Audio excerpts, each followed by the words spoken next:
Ladies and gentlemen, welcome once again to the Duval Dive. Of course, I am Kyle Nash, the student of the game. And I'm Travis Holmes with BigCatCountry.com. And you're doing this thing on the Believe Podcast Network. Travis, I see you are dressed more appropriately to be my personal champion with your regal garb here.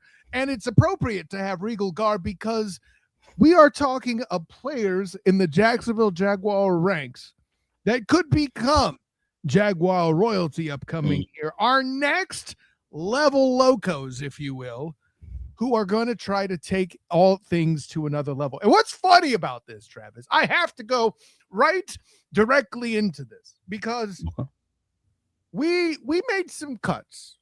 That's right. For those of you who felt gypped on Wednesday night's edition of the Duval Dive, it was eventually meant to be set to be longer because one of the players I wanted on it, and Travis was practically throwing things at me. Oh, he's not a breakout player. And I don't think he is either. But the national media has caused such a problem. We've even had to set some things on fire on this show. Please subscribe to the Duval Dive YouTube channel. Check some of those shorts out as they happen, by the way. Shouts to all our members, by the way, and all you lovely divers in the comments. The national media did its thing again. Of course they did. Top 5 breakout candidates. Bayshaw Tootin getting mentioned at 5 is cool. Brandon Dorless is cute, but really should be Ruka Roro. Oh, wait, he's not a Falcon anymore. See what I did there? Having anybody on the Giants as a breakout, even Isaiah Likely's a little bit bold, unless it's, Scadaboo recovering from a backflip, whatever. Yeah. DJ Moore in Buffalo's fair. But at the top of it, is Waffle House Willie himself, Trevor Lawrence. Trevor Lawrence, your top breakout candidate. Travis, I was only going to say he's a breakout candidate because the national media would think so. This was not what I meant, but here we are thanks to ESPN Radio. Friends don't let friends listen to 4-letter networks for their sports. Support local media, just say. Yeah, man. I thought it was hilarious, especially after our conversation. So again, we always like to let you guys behind the curtain, and Kyle and I had the argument about in preparation of the breakout episode from Wednesday. You weren't having it. I was not having a conversation of Trevor Lawrence being labeled as a breakout because I'm like, no, friends don't let friends say stupid stuff publicly, and I am not going to let my guy say something like that out in these streets. But then, lo and behold, ESPN Radio did it for you. So the congratulations. Framing I put on it was the national media all along, and like a bleep from heaven, this thing falls in our lap. I tried to tell you, Travis. And I'm sitting there like, bro, come on. I mean, they say it's a breakout player. I'm not going to call him a breakout player, but what I will say is Trevor Lawrence is a guy who can take that next level leap. And I think that's a reasonable area of where to put him. Now, I know Kyle and I do land on different levels of what this category would like encompass, because I said the next level leaps will be someone like 2025 Devin Lloyd. Kyle, maybe it sounds like Kyle may disagree, and I wanted to make sure I give him his opportunity to tell me why he doesn't agree that will be the same kind of category. Because like Devin Lloyd broke out in 2025, right? Like he was a breakout player last year, even though I had no faith. Listen to all the episodes of the Duval Divide. Or Duval Dive. It was a Duval Divide eventually because how wrong I was about Devin Lloyd. That's my issue. That's why I can't make it through that statement. But on this very show, this very Duval Dive, I was out OUT on Devin Lloyd. He's not next level. That dude broke out. We're out on Devin Lloyd. I was. Half of the fan base was not out on Devin Lloyd. And this is where this thing, and this is where this is where this dichotomy comes in, because I put Trevor Lawrence in a very similar category of a lot of the fan base are truly 110%, 10 toes down. They're in on Trevor Lawrence. And there's other than Jason Trent, of course. Shouts to Trevor. Some people, God bless you, can't help you. I understand it. But and the same kind of conversation surrounding the national media and surrounding even the NFL executives who Some of them don't put Trevor Lawrence in the top 10, top 15 of quarterbacks, while you have other ones that are saying, no, this guy can be a top 5 guy, like legitimately. Same way with the fan base. It's a major split between, you can have someone who says this guy is a top 3 guy and there's nothing you can tell me that's different. And you'll have other people that tell you, hey man, this guy barely makes top 15 and maybe even not that, depending on how you want to look at it. So that's why I consider them very similar to the Devin Lloyd situation, who had shown flashes and he hadn't put it together yet. And because of that, you had people who just loved him and people who hated him and no in between. And I felt very similar to the whole vibe surrounding Trevor Lawrence and the whole narrative surrounding that.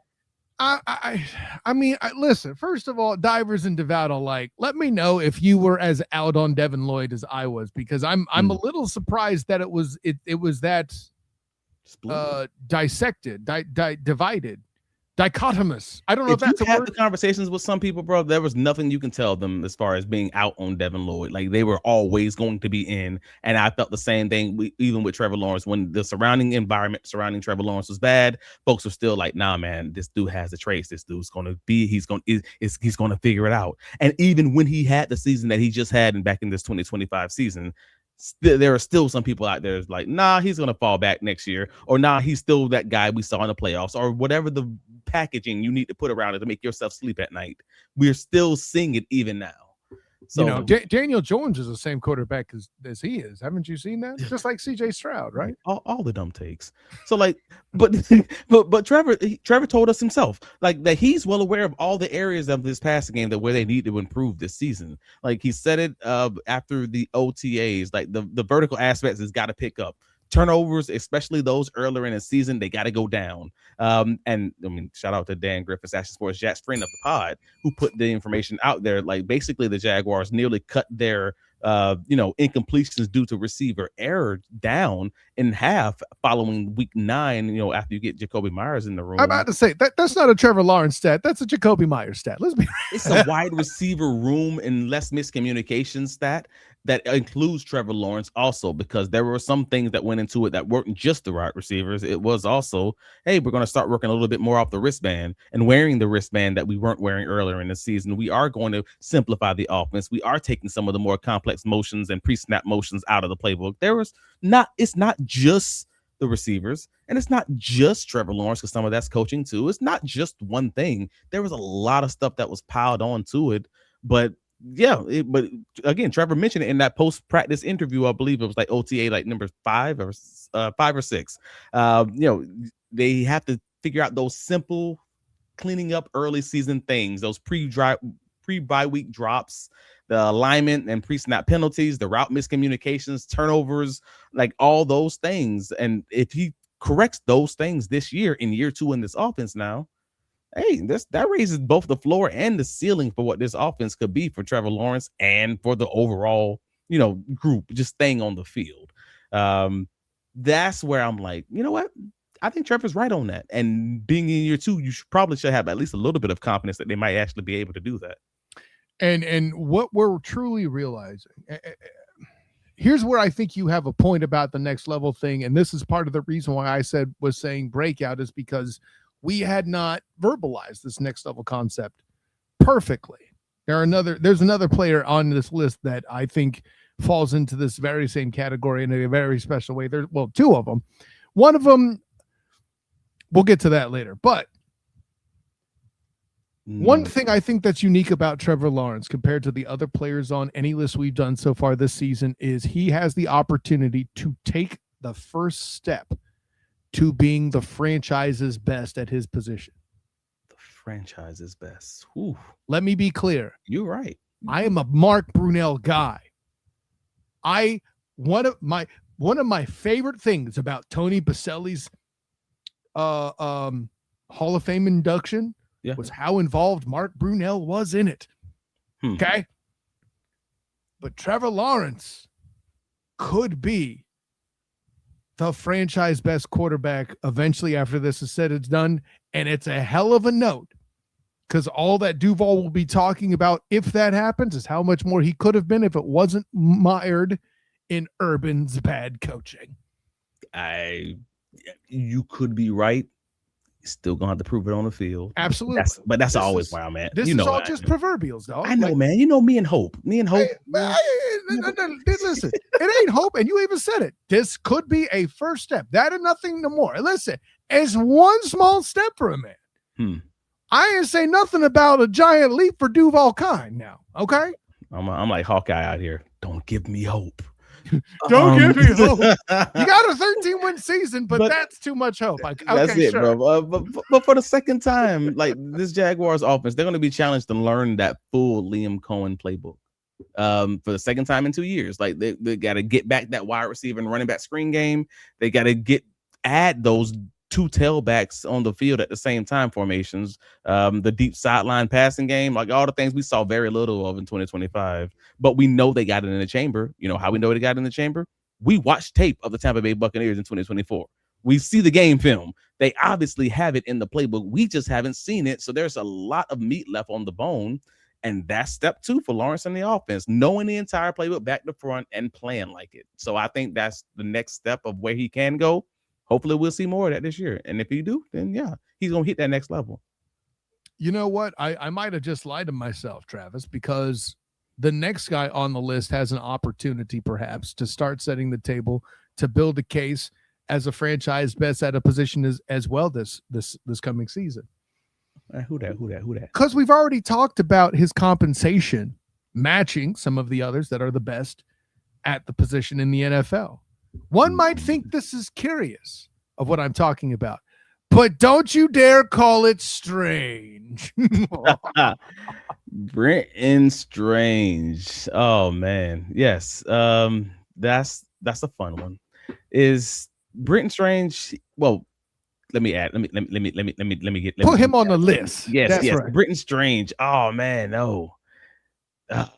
Yes, Brenton is a dominant freaking tight end. Like we already know he's a great blocker. He's great in the run game and all of that. But at the end of the day, we still have yet to see that second level of him in the passing game. And Coach Coen has talked about it, the fact that they wanted these rookies in so that they could then allow Brenton Strange to be more useful, to be more prevalent, to be more visible in the receiving game.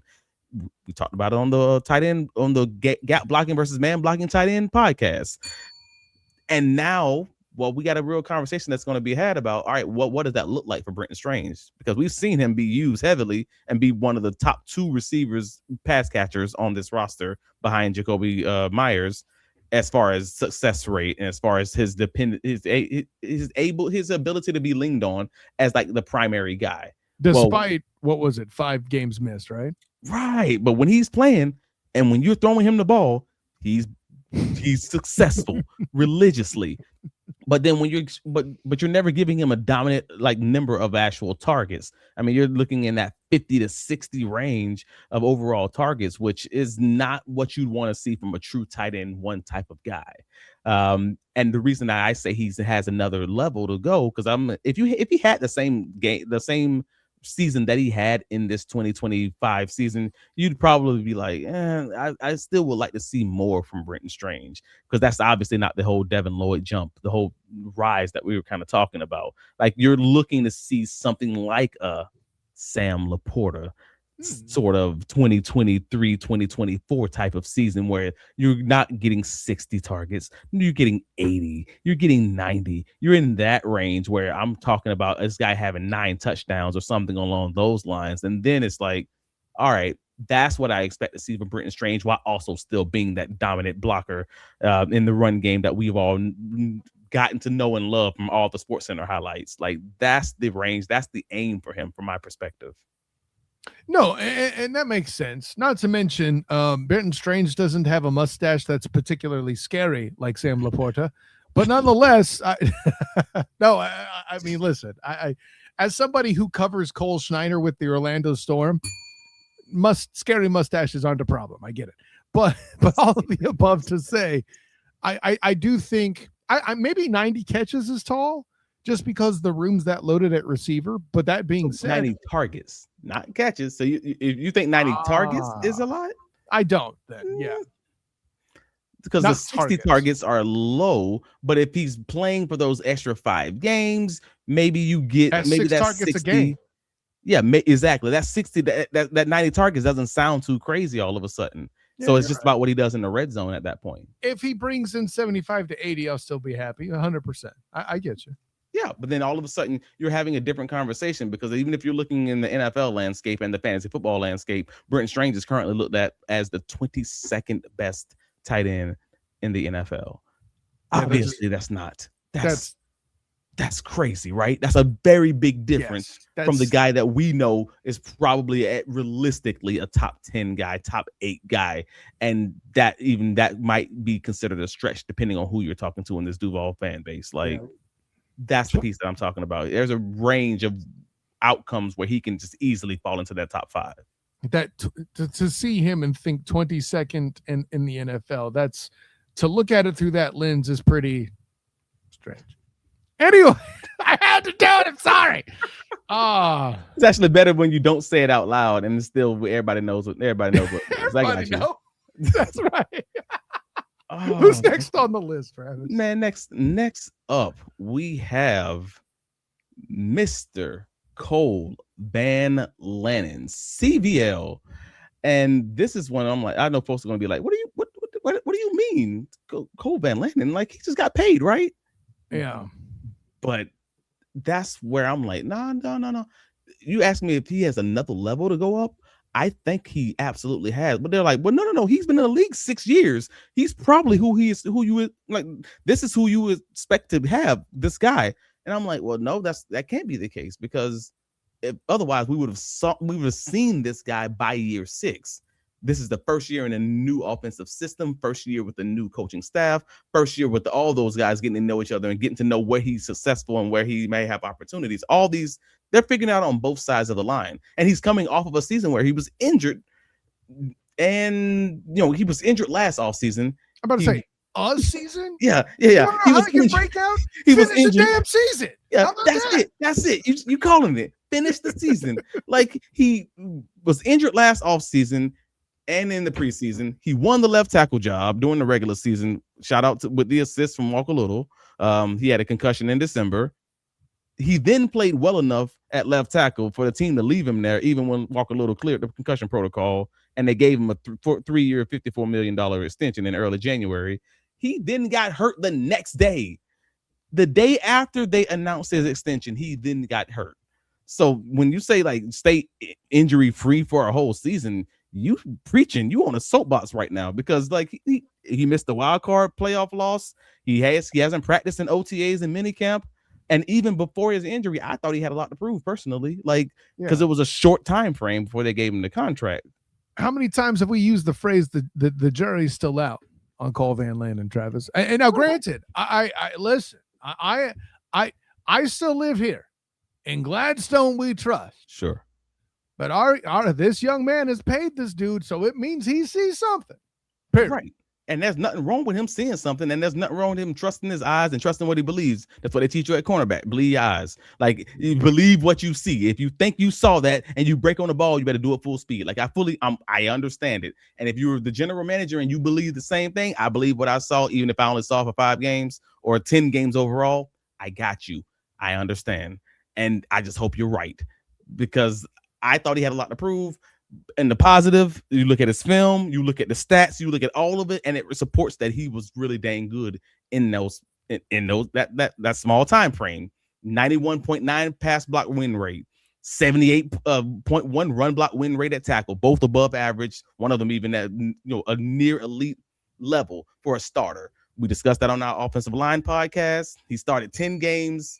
He started 10 games overall at 4 different positions in 2025.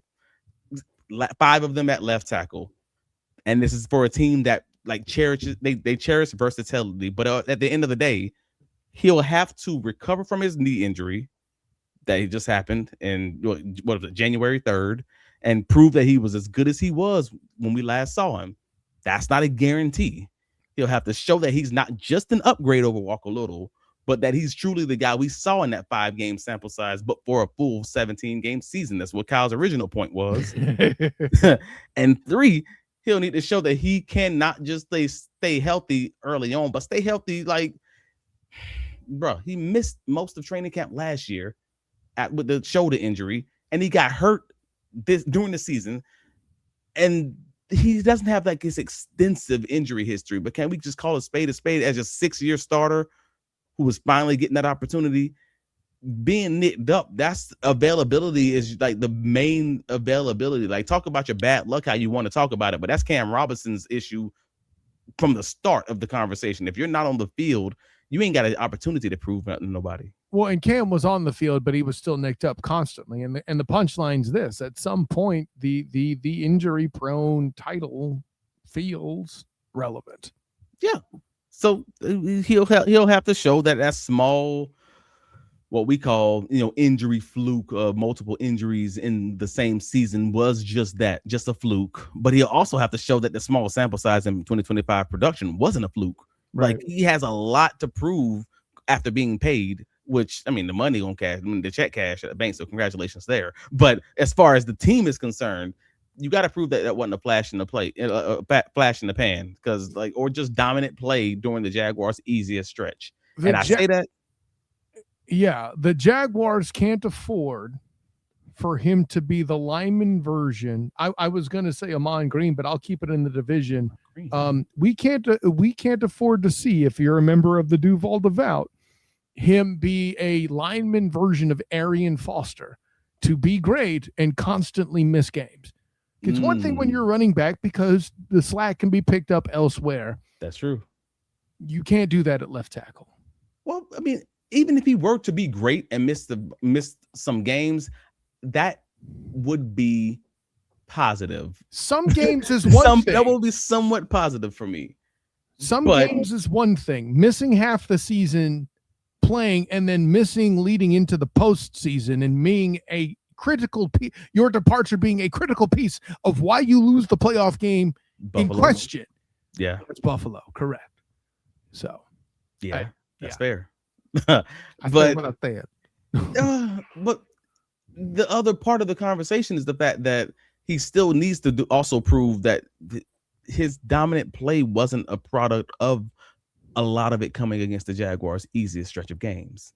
And we talked about this during last season. Well, I think that's part and parcel and hand in hand, right? If he makes it through an entire season and stays on the field doing it, I think he's proven that too. He gets through the earliest part of the season, but the unfortunate part of it is the earliest part of the season. It was the Jaguars' most difficult part of the season. It's probably closest to his, where you may not necessarily see the best Cole Van Lannon because of his injury recovery, depending on what the injury is. Again, we don't know the exact specifications of the injury, but all I know is if you're looking at last season's schedule, he didn't face Trey Hendrickson against Cincinnati. He wasn't the left tackle versus the Rams or the Seahawks.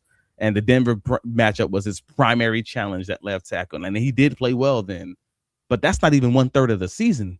And I just need one game. This is where we've made that analogy between him and Walker Little, where when he stepped in against the Cowboys the 1 year, did battle with Michael Parsons and won. In the year where Cam Robinson was suspended, what was that, 24, 23? I forget which now.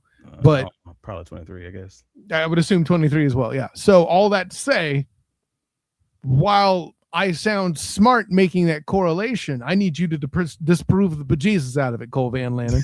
That's it. And I don't think it's an unfair ask to be like, nah, you're going to have to prove this because you were just paid to prove it. That's literally what they're banking on, you being better than what they saw for, and also healthy enough to do it for a full 17 games. But yeah, we've all seen guys at multiple positions in the NFL play well for a small stretch and then fall off. We know this happens, but this is a championship contending football team. And it's a wild thing to say. It just feels so good to be able to say it out loud. If you're a fan of this organization, this is a championship contending football team. But with that comes the responsibility of asking some questions like, who are the consistent, dependable championship caliber players on this roster?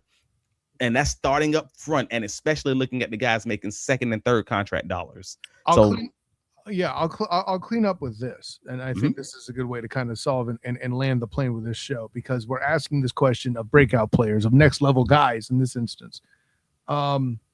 And I think we got one more to talk about while we're on it. But we do. Okay. So, but before we go to that, because that's on the defensive side on the ball, we've concentrated entirely offense. So the part of the show we're closing up is the offense here. We're not having the here's what I noticed hearing you, the high standard fan of the Duval that you are, Travis. Yeah. You aren't excited for back-to-back playoff years. You're excited for championship contention. Absolutely. But that's dependent on Cole Van Lanen, I feel like. Yeah. That's absolutely. I'm happy that the fan base is happy with where the team is and has been. Mm-hmm. But that was never the goal. William Coen said it wasn't the goal. I was very happy to hear him say the words that wasn't the goal. At the end of the day, the goal is not being in the playoffs and woohoo when we lost the first game. Yay. And being consistently in the playoffs. No, the goal is to be consistently in the playoffs with an aim on winning a championship more than once. And I ain't say once. Once is the start because you can only live in the year. You can only live in the day. But the goal is returning and over and doing it again, starting with that first one.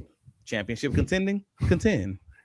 I guess the first step is to give people more reason to doubt Josh Allen in the postseason. Oh, Jesus. Anyways, let's go on to our next list, to our next level guy. Our last next level guy is defensive back Jarrian Jones.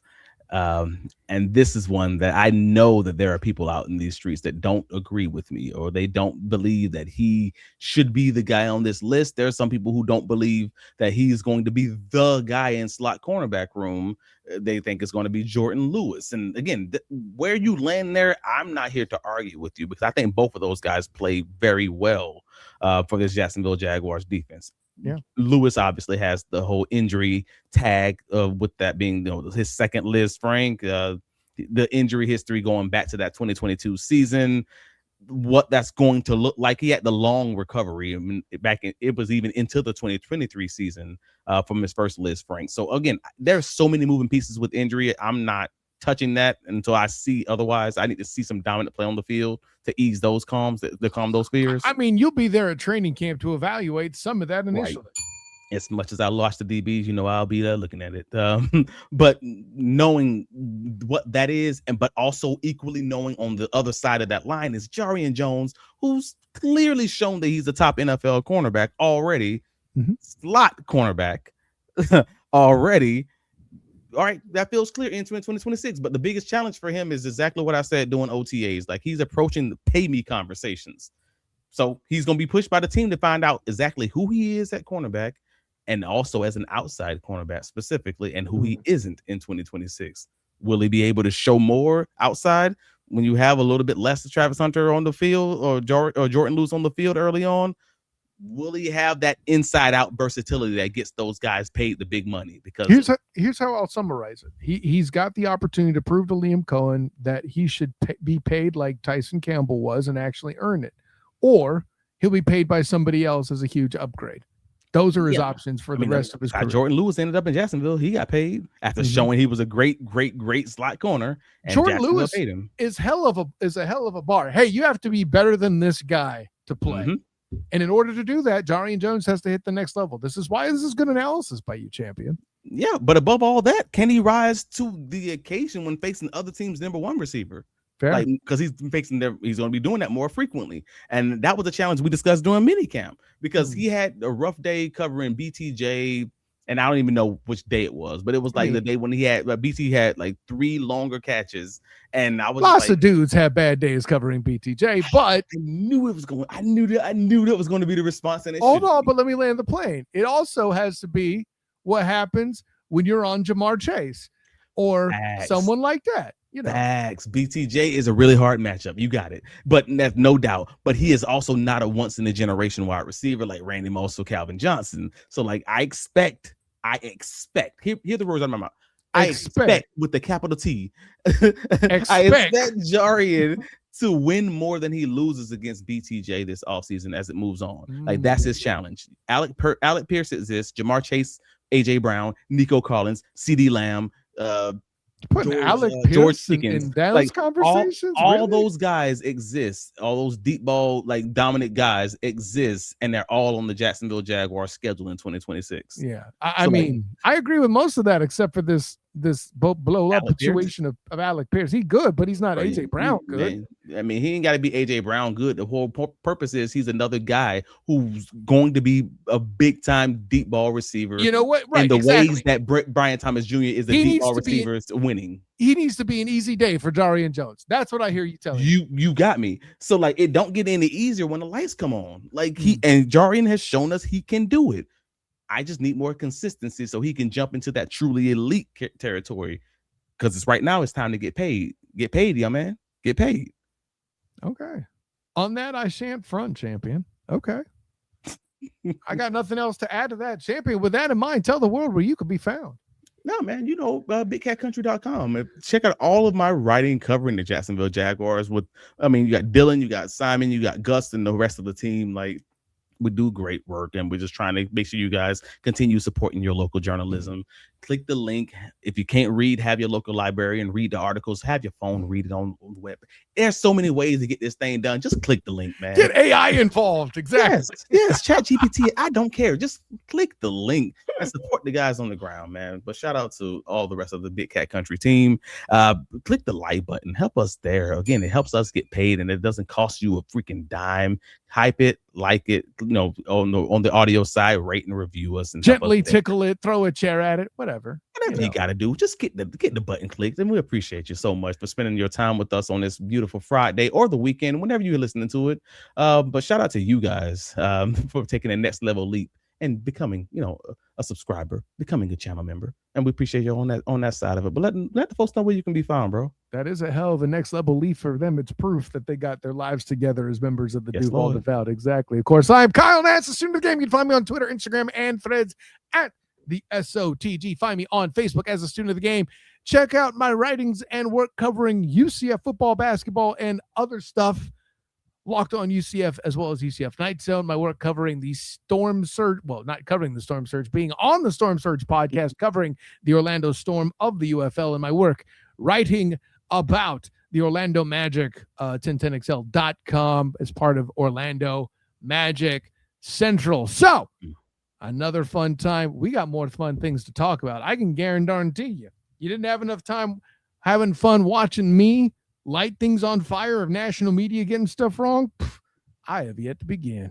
So, for my personal champion, Travis D. Holmes, for all you divers in the comments and everywhere else, it's Kyle Nash, the student of the game. Until next time, everyone, class dismissed.